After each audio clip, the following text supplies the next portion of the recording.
Isang gamit ng karpintero, ano siya? Medyo mahirap to.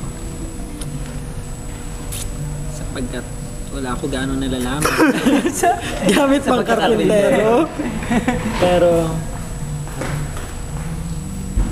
sige, sabihin na natin, si Zing ay maikukumpara sa isang ako. Ako. At ito'y hindi natural na pako lang. Pakong pang semento. Oh my gosh. Binabaon niya lahat ng pwedeng ibaon sa... Kasi ganda yan. Nakita mo yung texture ng pakong pang semento. Medyo magaspang ang labas. Pero... Sapagkat si Zing, nung una ko siya nakilala, akala ko isa siyang magaspang at magaslaw na tao. Pero nung unti-unti ko siya nakilala, dahan-dahan siyang bumabaon sa aking pagkatao. Nakilala ko na isa pala talaga siyang tunay na kaibigan. Nakas naman! Nakakaiyak naman to. Okay. Kailangan naman na. Hindi, take note. Ay talaga may pag-kasama yun sa... Tulad ng isang pakong pang semento, napakatibay nito na kapag siya'y nabaon sa iyong pagiging magkaibigan, mahirap nang tanggalin sa buhay. Kumbaga, para siyang isang dikya na pag nakakapit, naandyan. Sila patanggal.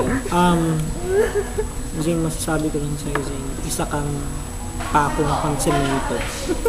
Take note, yung mga pakong magagaspang na pinapako sa simento, pinapako sa mga makikinis. Ganun. Mukhang hindi para sa akin.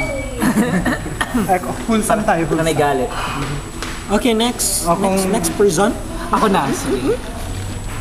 Kung si Zing, ito impromptu to. Ano ba ang katanungan? Hindi. Meron pang katanungan. Kailangan kong sagutin ang katanungan na kung isa siyang gamit na pang karpintero. Ano siya? Para sa akin, isa siyang liha. Aray ko. Kasi sa mukhang-mukha pa lang magaspang na.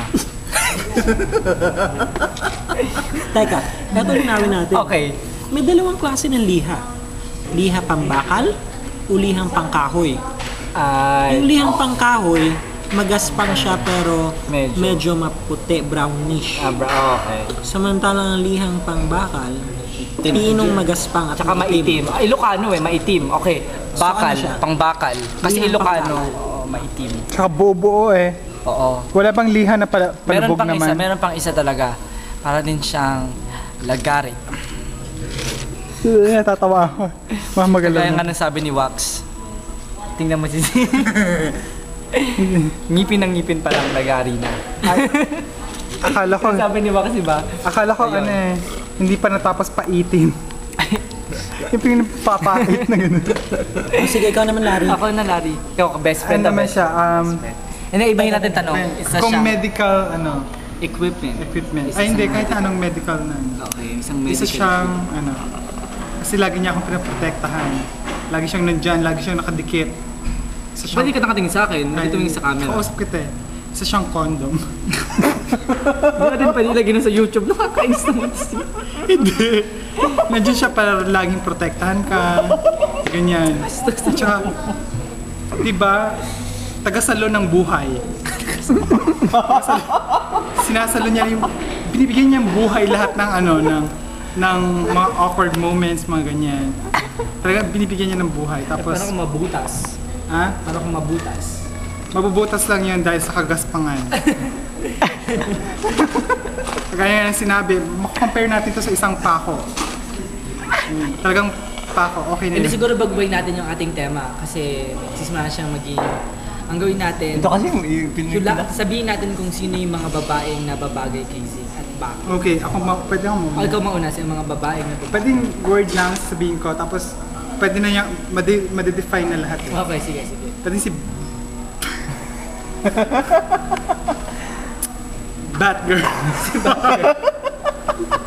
Sino si bad girl?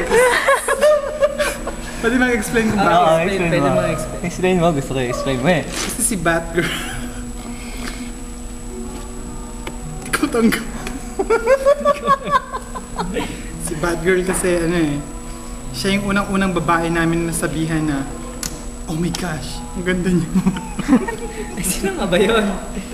Ang babastos nyo? gawin nila lang ng sikreto yun. Kasi baka mambunyag eh. YouTube to eh, YouTube. Okay. Okay, sino pwede na makumpara? Isa lamang na babagay para kay Zing. Ang babae sa Chevron.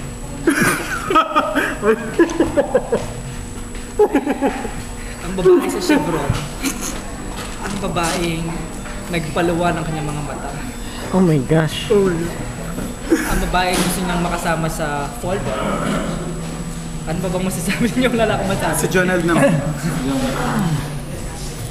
Si Shelly. Yeah, ang sasabihin ko ay talagang merong profound evidence. Backlash na backlash. Ay.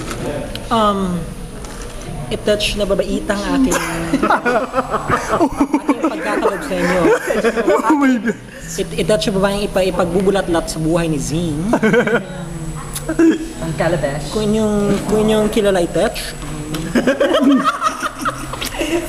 kapag eto'y napangasawa ni Zing, sigurate na siya ay magiging citizenship ng Nauvoo.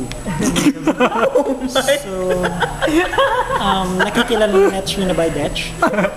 Kung sino-sino mga balad at siya nandyan, mga mariposas. Ang galing. Trivial channeling channels. Nagchuchuchakan sila. Meron akong tanong. Take me into your heart again. Take me into your arms, my love. Hold me like you did before. Yun ba yun? I never knew. To love What? you more? Pakiulit nga nun. I never knew about it. Bakit? Tama na? Kapag naisip nyo si Zing, ano yung unang bagay Uy, ubos na yung Larry. na maiisip nyo? Ay, wag muna ako. Wala ka pa akong naiisip. O sige, ano yung si Zing naman dun? Wala na tayo. Meron pa. Ang kauna-una